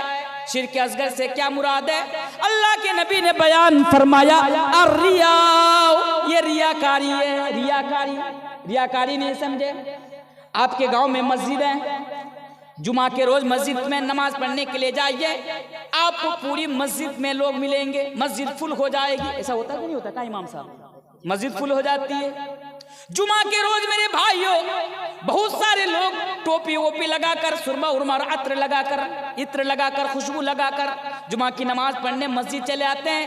लेकिन जब जुमा यानी जब नमाज जुमा खत्म और जब असर का वक़्त आया, मुअज्जिन साहब ने अजान दी, अल्लाहु अकबर अल्लाहु अकबर। वो बेचारा जो जुमा की नमाज पढ़ने के लिए आया था मोबाइल में बिजी है। मुअज्जिन साहब आवाज लगाया, हय्या अलस सलाह हय्या अलल फलाह, और नमाज के लिए आओ, कामयाबी के लिए आओ। लेकिन वो घर में सोया रह गया, मस्जिद में नमाज पढ़ने के लिए नहीं आया। यही रियाकारी है। किस तरह? इसलिए कि उसने इस नियत के साथ और इस मकसद के साथ उसने जुमा की नमाज पढ़ने के लिए गया था कि अगर मैं जुमा की नमाज पढ़ने के लिए नहीं जाऊंगा तो हमारे घर में क्या कहेंगे, गांव वाले क्या कहेंगे, मोहल्ले वाले क्या कहेंगे। यानी मोहल्ले वालों को दिखाने के लिए, गांव वालों को दिखाने के लिए मस्जिद में जुमा की नमाज पढ़ने के लिए जा रहा है। मेरे भाइयों यही रियाकारी है कि कोई अमल, कोई इबादत, कोई नेकी अल्लाह तबारक व तआला की रजामंदी के लिए ना किया जाए, अल्लाह तबारक व तआला को राजी करने के लिए ना किया जाए, बल्कि दूसरों को राजी करने के लिए किया जाए। यही रियाकारी है। यही रियाकारी है। अल्लाह की रजामंदी के लिए नहीं, दूसरों की रजामंदी के लिए किया जाए। कभी नमाज नहीं पढ़ता, ससुराल गया, नई नई शादी हुई, नमाज कभी नहीं पढ़ता, सिर्फ जुमा को छोड़कर। अभी नई नई शादी हुई, ससुराल में गया, अब ससुराल में जाकर बंदा 5 वक्त की नमाजी बन जाता है। मस्जिद में जाता है 5 वक्त की नमाज पढ़ने के लिए। क्यों? अगर ससुराल में जाकर नमाज नहीं पढ़ूंगा तो ससुर जी क्या कहेंगे? वो जो होंडा देने की बात थी थोड़ी देंगे कि जमा तो नमाज ही नहीं पढ़ता। नमाज नहीं पढ़ूंगा तो साले लोग क्या कहेंगे, ससुराल के इलाके के लोग। चलो भाई मस्जिद में जाकर नमाज पढ़ लेता हूँ। तो सास और ससुर को राजी कराने के लिए नमाज पढ़ने के लिए जाना, मेरे भाई ये है रियाकारी। और रियाकारी कितनी खतरनाक चीज है अभी मैं आपको हदीस के अंदर बताऊंगा। रियाकारी देखना जानते हैं? आपके गांव में एक गरीब है, बेचारा कोई मजबूरी में फंस गया, आपने 1 रुपया की मदद की, दूसरी तरफ फोटो खींचकर फेसबुक पर अपलोड कर दिया कि मैंने आज फला साहब की मैंने मदद की। ये रियाकारी है लोगों को दिखाने के लिए। अल्लाह माफ करे आज हम जैसे मौलवियों के लिए भी कि आज ये नया फितना है कि हम जब खुतबा देने के लिए जाते हैं तो सामने 4 और 5 स्टैंड लगाकर मोबाइल लगा देते हैं कि देखो साहब मैं इस मौजू पर खुतबा दे रहा हूँ। मकसद क्या है? नियत क्या है? अगर नियत ठीक है तो ठीक है, अल्लाह रहम करे। अगर नियत में ना ये इतनी सी खोट आ गई कि लोग देखेंगे मुझे ज्यादा जलसे मिलेंगे, लोग मुझे बहुत बड़ा खतीब समझेंगे, बहुत बड़ा मुकर्रिर समझेंगे, मेरे भाई ये है रियाकारी। ये रियाकारी है। रियाकारी से बचना है। ये कितनी खतरनाक चीज है मालूम है? आइए हदीस की तरफ इस बार मैं आपको लेकर चलता हूँ। अल्लाह के प्यारे रसूल जनाब मोहम्मद रसूलुल्लाह सल्लल्लाहु अलैहि वसल्लम रियाकारी के बारे में बयान फरमाते हैं, आए लोगों दुनिया के अंदर आपने 50 लाख का चंदा दिया, मस्जिद के लिए जलसा हो रहा है, आपने 50 लाख का आपने मस्जिद के लिए चंदा दिया, बड़ी अच्छी बात है। अल्लाह तबारक व तआला आपको और भी ज्यादा से ज्यादा मस्जिद के नाम पर, मदरसे के नाम पर, यानी अल्लाह की राह में दान करने के अल्लाह तबारक व तआला आपको तौफीक दे। लेकिन अगर आपकी ये नीयत हो कि मैंने 50 लाख का मैंने दान दिया इसलिए कि लोग मुझे बहुत बड़ा दानवीर समझेंगे, इसलिए कि मेरे गांव के लोग मुझे बहुत बड़ा पैसा वाले समझेंगे, मेरे तन्हाई का गुनाह, तन्हाई का गुनाह समझते हैं? आइए इब्ने माजा की हदीस को मैं आपके सामने रखता हूँ। अल्लाह के प्यारे रसूल जनाब मोहम्मद रसूलुल्लाह सल्लल्लाहु अलैहि वसल्लम बयान फरमाते हैं, कल कयामत के रोज मेरी उम्मत में से कुछ लोग ऐसे होंगे जो तिहामा पहाड़ के बराबर नेकियां लेकर आएंगे। उनके नामा या माल में नेकियों की कमी नहीं होंगी, उनके नामा या माल में नेकियों की कमी नहीं होंगी।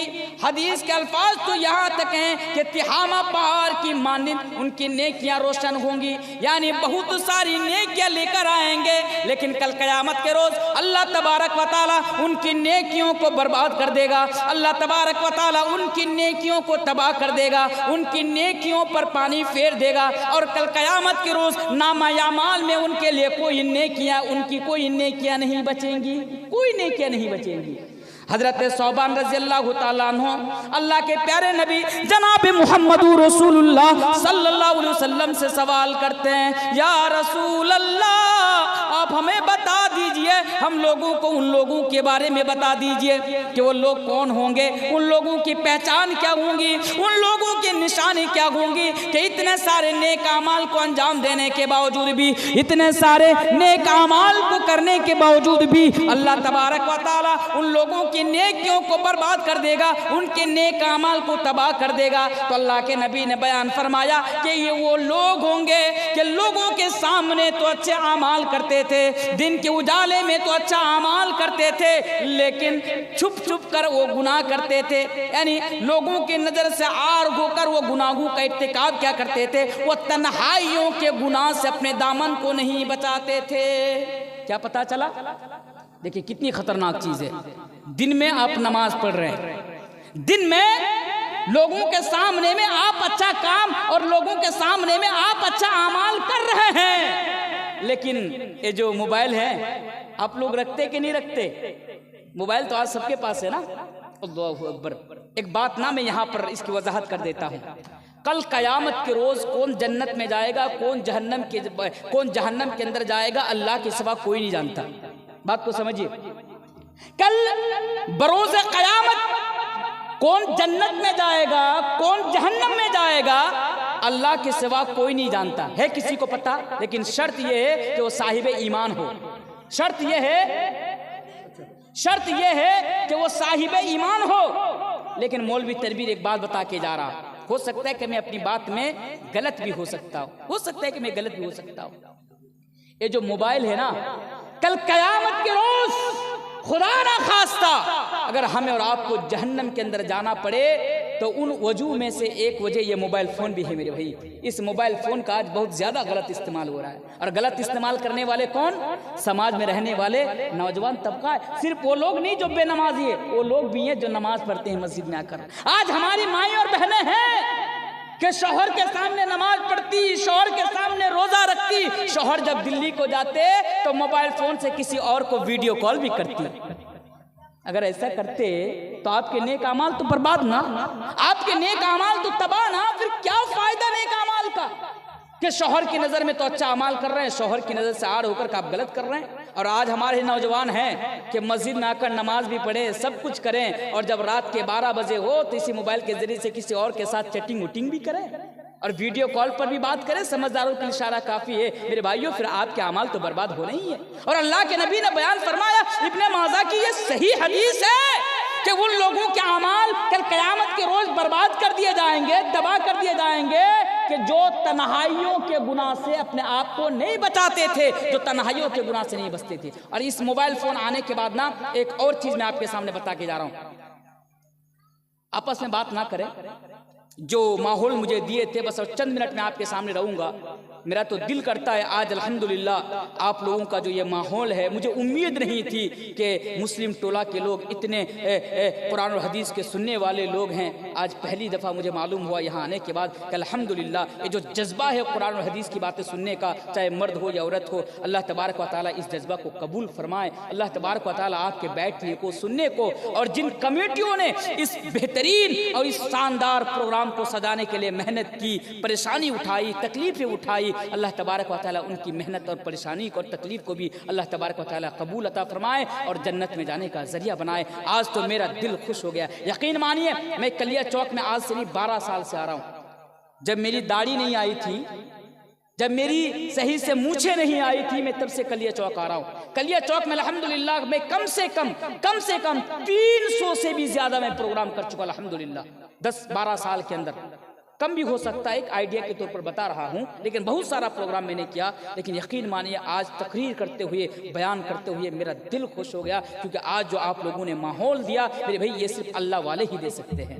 अल्लाह अकबर। अल्लाह तबारक व तआला आप लोगों को कबूल फरमाए। इसलिए आप लोगों को छोड़कर ना जाने में दिल नहीं करता है, लेकिन क्या करूं, 1-1:30 बजे मेरी गाड़ी है, वो गाड़ी भी मुझे पकड़नी है और 1 बजने को है। दिल तो करता है कि 2 बजे तक बोलूं, काश कि मुझे 10 बजे टाइम दे दिया जाता तो शायद 2 घंटा मेरा भी मुकम्मल हो जाता, शायद कभी 1-2 घंटा ही मेरा हो पाएगा। तो बहरहाल अभी मैं छोड़ा नहीं हूँ। अभी और एक इंपॉर्टेंट चीज़ आपके सामने बताऊंगा मोबाइल के ताल्लुक से। चलिए इस पॉइंट को भी छोड़िए। मेरा जो मौजू है, इतनी देर से मैं जिस मौजू पर बात कर रहा हूँ, क्या है कि कुछ गुनाह ऐसे हैं कि जिसकी वजह से इबादत कबूल नहीं होती, कुछ गुनाह ऐसे हैं जो हमारे नेक आमाल को बर्बाद कर देते हैं। और मैंने सीरियल करके मैंने आप लोगों के सामने बयान किए। आइए और एक चीज़ मैं आपके सामने बयान करके चला जाता हूँ जो हमारे नेक आमाल को बर्बाद कर देता है। हदीस इस तरह, अल्लाह के प्यारे रसूल जनाब मोहम्मद रसूलुल्लाह सल्लल्लाहु अलैहि वसल्लम बयान फरमाते हैं, ऐ लोगों, सहाबा किराम को बयान फरमाते हैं। बड़ी इंपॉर्टेंट हदीस बता के जा रहा हूं। अतदरूना मल मुफलिस,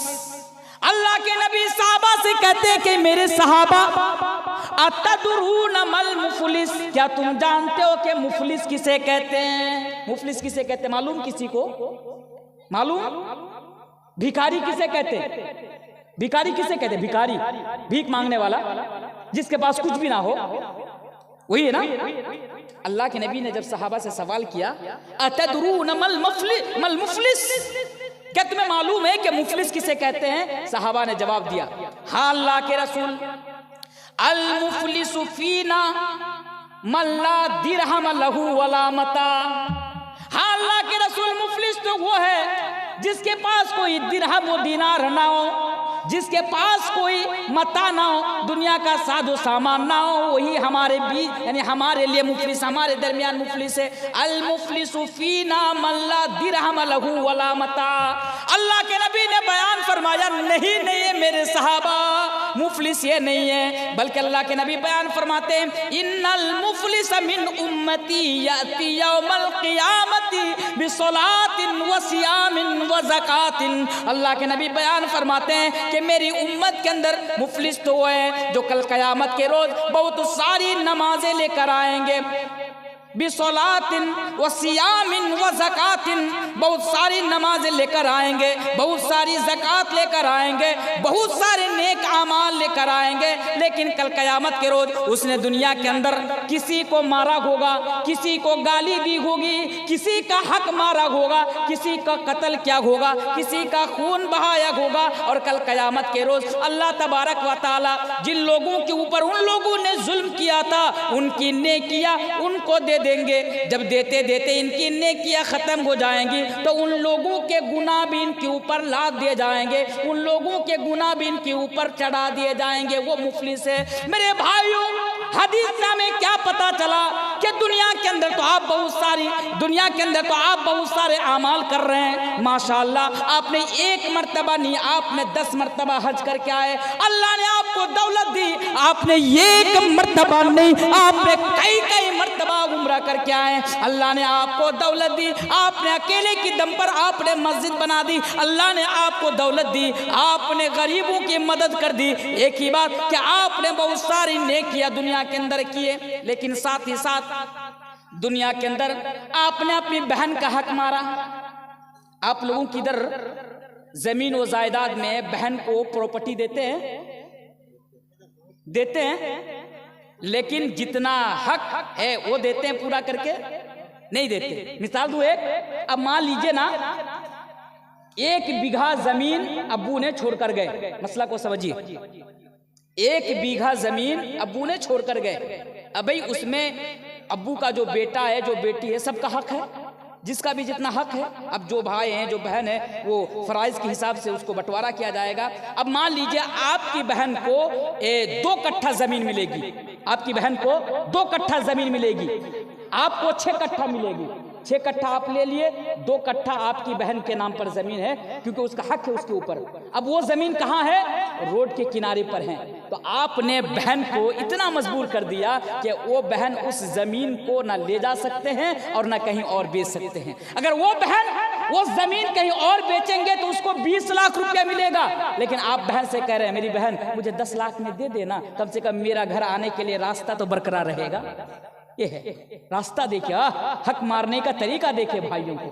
मैं कितने ऐसे भाइयों को जानता हूं जो बहन से कहते हैं कि ये कट्ठा जमीन है, किसी और को क्या बेचने के लिए जाओगे, 2 लाख लो, तू मेरी बहन है, कम से कम मेरा घर आने जाने का रास्ता तो बरकरार रहेगा।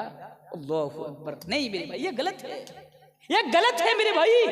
अगर आपकी बहन खुद से अगर आपको दे दे तो कोई मसला नहीं, कोई बात नहीं, लेकिन आज हमारे भाई हैं कि बहन को मजबूर कर देते हैं कि बहन ना वो जमीन किसी और को बेच सकती है और ना बहन अगर वो जमीन किसी और को बेचेंगी जो रकम मिलेगी ना भाई उसको अदा करते। बस कुछ दे करके समझा बहन है ले ले रख ले। अरे भाई ये नाइंसाफी है, ये नाइंसाफी है मेरे भाई।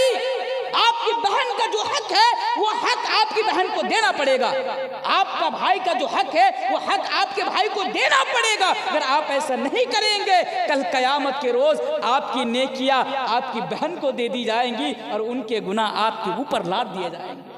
ये मैं नहीं बता रहा हूँ, ये अल्लाह के प्यारे रसूल जनाब मोहम्मद रसूलुल्लाह सल्लल्लाहु अलैहि वसल्लम बता रहे हैं। आप गांव के अंदर बड़े पावरफुल हैं, ये इमाम साहब गरीब हैं, क्या है बेचारे के पास? कुछ नहीं। अब कमेटी हैं मस्जिद के, मदरसे के, जलसे के, अब बड़े रईस हैं, मौलाना साहब। तो मैं एक मिसाल दे रहा हूँ, मौलाना साहब कहीं बाहर के रहने वाले हैं, 2-4 क्या बातें हुई, मौलाना साहब को आपने गाली दे दी। किस लिए गाली दी? क्योंकि मौलाना साहब आपका क्या उखाड़ लेगा। मौलाना साहब तो यहाँ का रहने वाला नहीं है, लेकिन मेरे भाई कल कयामत के दिन ये हुकूकुल इबाद में है, ये हुकूकुल इबाद में ये चीज पड़ती है। आपने मौलाना साहब से माफी नहीं मांगी, आपने बिला वजह गाली दी, माफी नहीं मांगी, कल कयामत के रोज जब अल्लाह तबारक व तआला सबके साथ इंसाफ का मामला करेगा, जब आप दोनों की बारी आएगी तो इसे भी हक मिलना चाहिए। और हक मिलेगा किस चीज से? आपकी नेकियों से। अल्लाह तबारक व तआला आपकी नेकियां इसे दे देगा उसके हक के मुताबिक और उसके गुनाह आपके ऊपर लाद देगा मेरे भाई। इसलिए नेक आमाल को अगर बचाना चाहते हैं तो दुनिया के अंदर किसी पर भी आप जुल्म ना करें। आपका पड़ोसी बेहद गरीब है, आपका 5 बेटा है, आप लोग 6 भाई हैं, आपका पड़ोस में रहने वाला वो बेचारा गरीब मजदूरी करके टोटो चला के किसी तरह वो संसार को चलाता है। टोटो चलाने वाला, वो मजदूरी करने वाला गरीब, अगर कभी उनसे 2-4 बातें हो जाती है, आप घर से कूद कर जाते हैं, 2-4 लफा 2-4 मुक्का उसे मार देते हैं क्योंकि वो गरीब है। आपका दुनिया का वो एक बाल भी बाका नहीं कर सकेगा दुनिया के अंदर। वो आपने दुनिया के अंदर अपनी ताकत का गलत इस्तेमाल किया, बेचारे को आपने बिला वजह मारा मेरे भाई। कल कयामत के दिन उसे भी तो इंसाफ मिलेगा और इंसाफ इस शक्ल में मिलेगा कि आपकी नेकियां उसे दे दी जाएगी, उसके गुनाह आपके ऊपर लाद दिए जाएंगे, उसके गुनाह आपके ऊपर चढ़ा दिए जाएंगे। इसलिए खबरदार, अल्लाह के नबी ने ही तो बयान फरमाया, इन्नल मुफलिस मिन उम्मती यअती यौमल क़ियामति बिस्सलातिन व सियामिन व ज़कातिन, कि बहुत सारी नेकियां लाने के बावजूद भी वो फकीर हो जाएगा, उसके पास कोई नेकियां नहीं बचेगी, सिर्फ गुनाह ही गुनाह होंगे। और अल्लाह तबारक व तआला फरिश्तों को हुक्म देगा कि इसे ले जाओ और मुंह के बल घसीट कर जहन्नम के अंदर दाखिल कर दो। अल्लाहू अकबर। इतनी सारी नेकियां लेके आने के बावजूद भी वो गरीब हो जाएगा, वो भिखारी हो जाएगा, फकीर हो जाएगा और वो जहन्नम के अंदर चला जाएगा। इसलिए खबरदार, कभी किसी के ऊपर जुल्म नहीं करना। बोले इंशाअल्लाह, इंशाअल्लाह। अच्छा, और एक चीज बता देता हूं, हमारे नेकियों का और एक चीज बर्बाद कर देती है। वो चीज क्या है मालूम है? चले हदीस पढ़ देता हूं। अल्लाह के प्यारे रसूल जनाब मोहम्मद रसूलुल्लाह सल्लल्लाहु अलैहि वसल्लम बयान फरमाते हैं, और लोगों जरा सोचो, हमने तो कभी इसे गुनाह ही नहीं समझा, ये कितना बड़ा गुनाह है। अल्लाह के नबी बयान फरमाते हैं, मन तरका सलातल अस्र फक़द हबिता अमलु। उलमा बैठे हैं, पूछ लीजिए, मन तरका सलातल अस्र फक़द हबिता अमलु। अल्लाह के प्यारे नबी बयान फरमाते हैं, जिसने जानबूझकर कसदन नमाज अस्र को छोड़ दिया, फक़द हबिता अमलु, तो अल्लाह उसके अमाल को बर्बाद कर देते हैं। अल्लाहु अकबर। ये लास्ट पैगाम। आप ना अभी कुछ देर पहले जुमे की मिसाल दी, अब ये मिसाल भी सुनते जाइए। आप जुमा के रोज नमाज पढ़ने के लिए आए, अब आप क्या सोच कर आए कि आपको नेकी मिलेगी। चलिए, अल्लाह नेकी दे या ना दे, मिले या ना मिले, वो अल्लाह के ऊपर है, अल्लाह ही बेहतर जानता है। मैं अब हदीस की रोशनी में ये बात बता के जा रहा हूं आपको, क्योंकि अल्लाह के नबी ने बयान फरमाया। आपने जुमा की नमाज पढ़ने के लिए आए, आपके नामाए आमाल में 100 नेकियां लिख दी गई। क्यों? क्योंकि जुमा की नमाज पढ़ने के लिए। मिसाल दे रहा हूं, 100 नेकियां, कम भी हो सकता है, ज्यादा भी हो सकता है, नहीं भी हो सकता है, मुझे मालूम नहीं है, अल्लाह बेहतर जानता है, अल्लाहु आलम। अब आपको 100 नेकी मिल गई, जुमा की नमाज पढ़ने के लिए आए, नमाज पढ़ के गए, अब आपके अकाउंट में, आपके नामाए आमाल में 100 नेकी है। अब आप असर की नमाज पढ़ने के लिए नहीं आए, तो अल्लाह के रसूल क्या फरमाया, मन तरका सलातल अस्र फक़द हबिता अमलु। अल्लाह तबारक व तआला नमाज अस्र को छोड़ने की वजह से आपके अमाल को बर्बाद कर देंगे। तो ये जो आपने 100 नेकी किए थे, जो आपके नामाए आमाल में जमा थी, आपने नमाज अस्र को छोड़ दिया, वो नेकी डिलीट कर दी गई, खत्म। आपके नामाए आमाल में कोई नेकी बची ही नहीं, आपका अकाउंट खाली, आपका कोई बैलेंस नहीं है आपके अकाउंट में। तो मेरे भाई, यही चीज है कि सिर्फ नेकी करना ये कमाल की बात नहीं है, बल्कि नेकियों की हिफाजत करना मेरे भाई ये कमाल की बात है। मैंने 2.25 घंटा तक आपके सामने जो मैंने पैगाम देना चाहा, जिस मौजू के ऊपर मैंने बयान किया, खिताब किया, वो ये था कि कुछ गुनाह ऐसे हैं हमारे नेक आमाल को बर्बाद कर देते। उनमें से एक चीज सूद है, जिसकी वजह से हमारी इबादत कबूल नहीं होती। आप सूद को छोड़ देंगे, बोले इंशाअल्लाह। अल्लाह तबारक व तआला हम सबको सूद को छोड़ने की, तर्क करने की अल्लाह तबारक व तआला हम सबको तौफीक दे, पढ़े अल्लाहुम्मा आमीन। अच्छा, दूसरी चीज कुफ्र का कभी इर्तिदाद नहीं करना। आप कभी ना ये मत सोचना कि कयामत को नहीं देखा, जन्नत जहन्नम को नहीं देखा, हो भी सकता, नहीं भी हो सकता। इस तरीके की जो चीज़ें हैं ना, अपने जहन के अंदर कभी आने मत देना, और उसके ऊपर कभी ईमान मत रखना, विश्वास मत रखना, यानी किसी भी चीज़ का आप इनकार मत करना। और एक चीज़ मैंने बयान किया, वो है इर्तिदाद, यानी मुर्तद। कभी भी आप मुर्तद नहीं होना। साथ में बताया शिर्क नहीं करना। मैंने ये भी बताया आप लोगों के सामने कि रियाकारी नहीं करना। ये चंद चीज़ें जो मैंने किताबुल्लाह और सुन्नत रसूल के हवाले से, कुरान और सही अहादीस की रोशनी में मैंने आप तक रखने की कोशिश की। उम्मीद है आप लोगों से कि आप लोग इसके ऊपर ज़रूर अमल करेंगे, और अल्लाह तबारक व तआला से दुआ भी है कि अल्लाह तबारक व तआला आप सबको इसके ऊपर अमल करने की तौफीक अता फरमाए। मेरे भाई, मैं यहाँ से अपनी बात को ख़त्म करता हूँ। इस अभी छोड़ा नहीं हूँ, अभी बैठिए, अभी बैठिए, अभी छोड़ा नहीं हूँ, अभी तो बैठिए।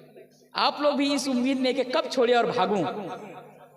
अच्छा, मैं इसलिए छोड़ रहा हूं, हालांकि आज मैं बार बार ये बात कह रहा हूं आप लोगों के सामने में, आज ना मुझे इतना अच्छा लगा आप लोगों के यहाँ कि आज अगर मैं 3 घंटा भी आप लोगों के सामने बयान करता तो मेरे लिए कम था। और अल्हम्दुलिल्लाह मैं जवान हूँ, अल्लाह ने मुझे इतनी ताकत दी है कि मैं आपके सामने 3 घंटा 3.5 घंटा भी बयान कर सकता हूँ। और उड़ीसा, मिदनापुर, इधर जो है जितनी भी तकारीर होती है आप यूट्यूब उठाकर देख सकते हैं, 3 घंटा 3.5 घंटा तक का बयान होता है। और अल्लाह ने ये हिम्मत दी, और आज मैं रख भी सकता था और दिल भी करता था, लेकिन मेरे भाई मेरे साथ मजबूरी है, क्योंकि हम लोगों को हर दिन कहीं ना कहीं दौड़ भाग करना पड़ता है। एक प्रोग्राम खत्म करने के लिए और एक प्रोग्राम को अटेंड करने के लिए सोचना पड़ता है। आज मैं आपके सामने हूं, और आज ही यहाँ रात के 1:30 बजे मेरी जो गाड़ी है वो पकड़ करके मुझे कल के प्रोग्राम के लिए गुवाहाटी पहुंचना है। इसलिए मेरे भाइयों, मैं आपसे माजरत चाहता हूं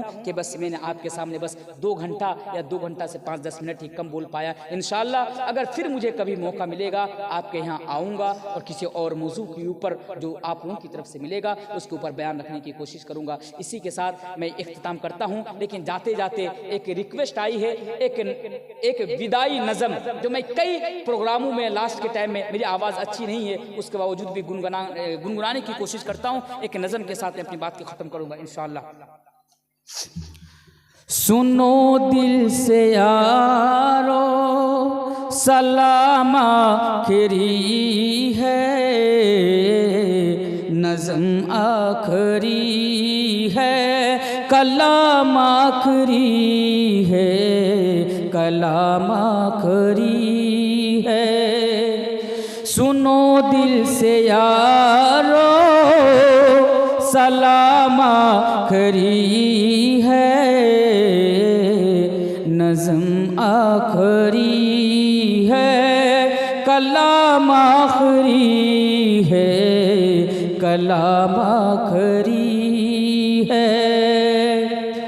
दुआ कर लो भाई जुदा हो रहा हूँ, रही जिंदगी तो फिर आकर मिलूँगा, आकर मिलूँगा। दुआ कर लो भाई जुदा हो रहा हूँ, दुआ कर लो भाई जुदा हो रहा हूँ, रही जिंदगी तो फिर आकर मिलूँगा, आकर मिलूँगा। अगर मर गया तो दुआ करते रहना, आंसू बहाने की कोशिश न करना, कोशिश न करना। अगर मर गया तो दुआ करते रहना, आंसू बहाने की कोशिश न करना, कोशिश न करना। सुनो दिल से यारो सलाम आखिरी है, नज़्म आखिरी है, कलाम आखिरी है, कलाम आखिरी है। अगर मेरी किसी बातों से आप लोगों को तकलीफ़ पहुंची है तो इसके लिए मैं माज़रत चाहता हूं और आप लोगों से ये दरख्वास्त करता हूं कि आप लोग भी मेरे लिए दुआ करेंगे ताकि अल्लाह तबारक व तआला मुझे भी अपनी कही हुई बातों पर अमल करने की और मेरे दीनी खिदमात को कबूल करने की मुझे तौफ़ीक़ अता फ़रमाए। और ख़ुसूसन मेरे लिए ये भी दुआ करेंगे ताकि अल्लाह तबारक व तआला सफ़र की हर परेशानी और मुश्किलात से मुझे दूर रखे। व आखिर दावाना अल्हम्दुलिल्लाहि रब्बिल आलमीन। अस्सलामु अलैकुम व रहमतुल्लाहि व बरकातुहू।